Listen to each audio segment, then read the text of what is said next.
Thought you were like, I thought they were like scary videos on YouTube. Yeah, exactly. I'll talk about it. I know how it started. Let's watch the trailer first, and then I can pull up.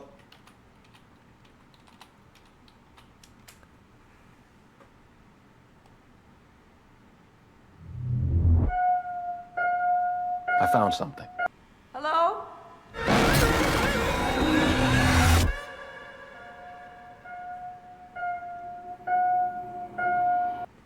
Did you think that a room could be scary?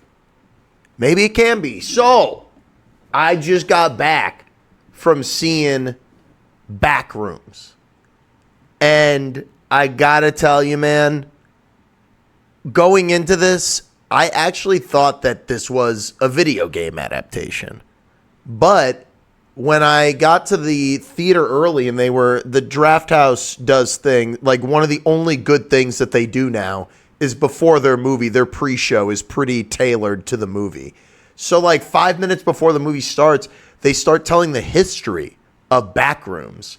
And I thought it was like some game on Steam that started a trend that someone didn't like get the rights to. So like there's just a bunch of imitators. But what happened is there was like a 4chan post or something. And then someone was like, yeah, man, that's the Backrooms. And Copy Pastas developed this. And from the era of Slender Man, I don't know if I have this 100% right.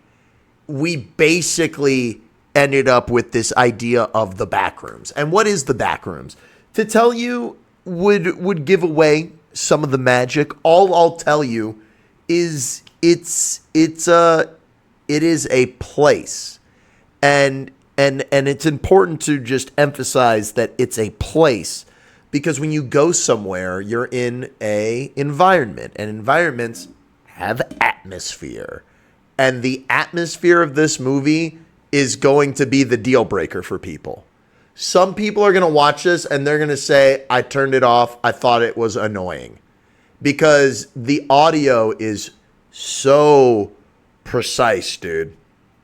When you are in a room with fluorescent lights, you hear them the whole time. I thought that it was incredibly engrossing, and honestly, I really loved this. I really loved it. I think that when you're adapting something, the idea of just following the rules seems lame, simple. Follow the rules. No, it's got to be complex and deep. The story, the characters, and the imagery does that for you.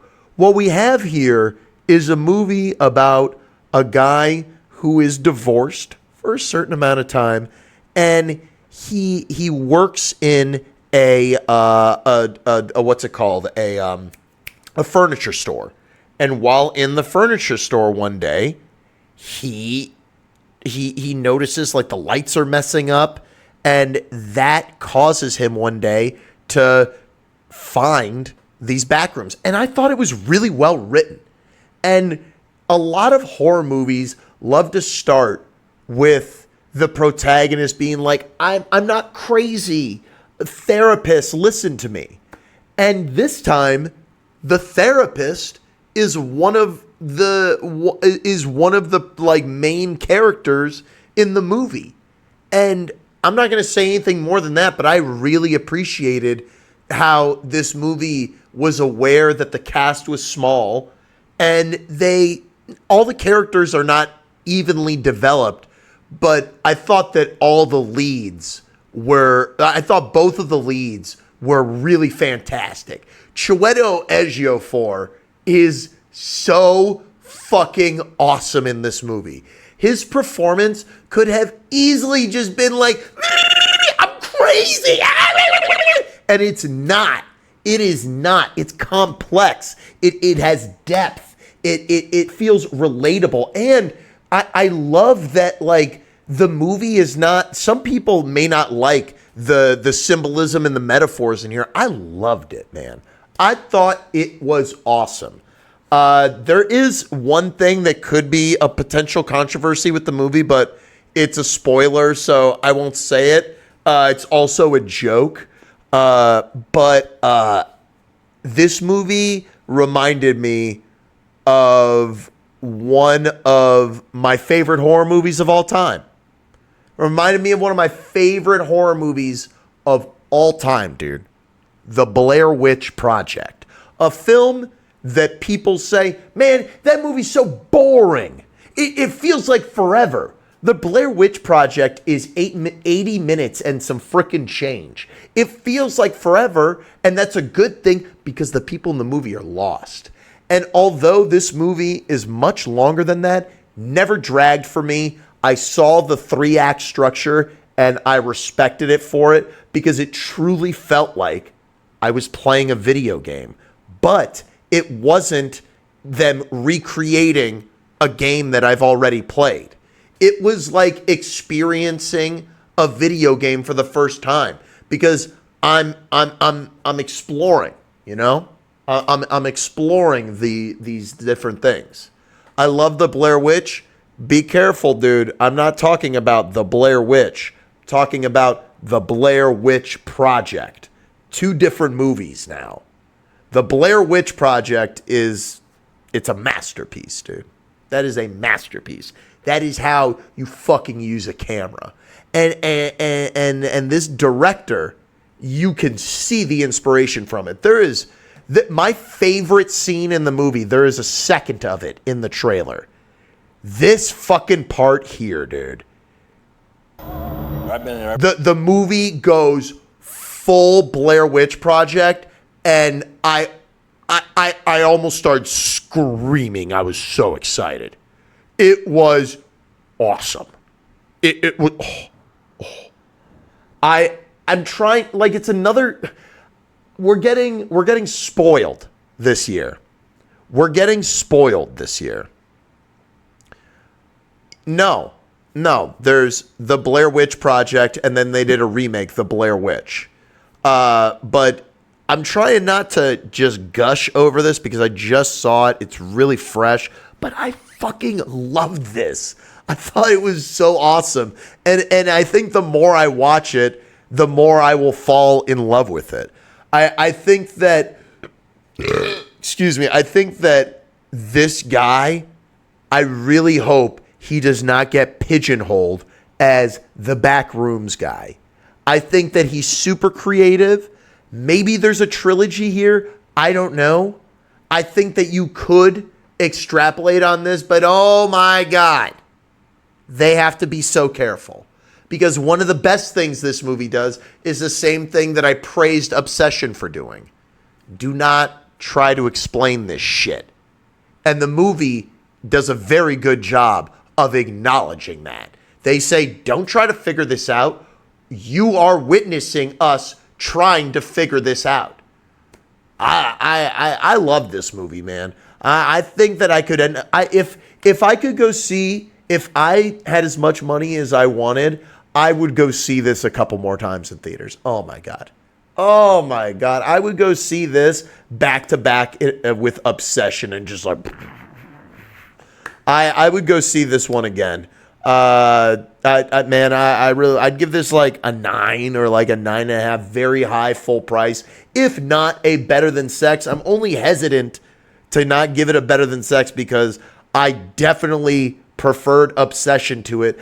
But this shit it's different, you know? Like, people are going to compare this to Obsession, and I think it's so unfair because this film achieves a totally different type of horror. Like, they're both metaphors for really cool stuff, but they're saying completely different things.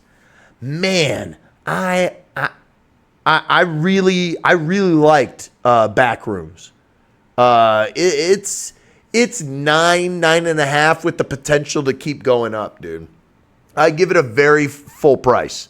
I think that we're lucky to have gotten something like this in theaters, dude.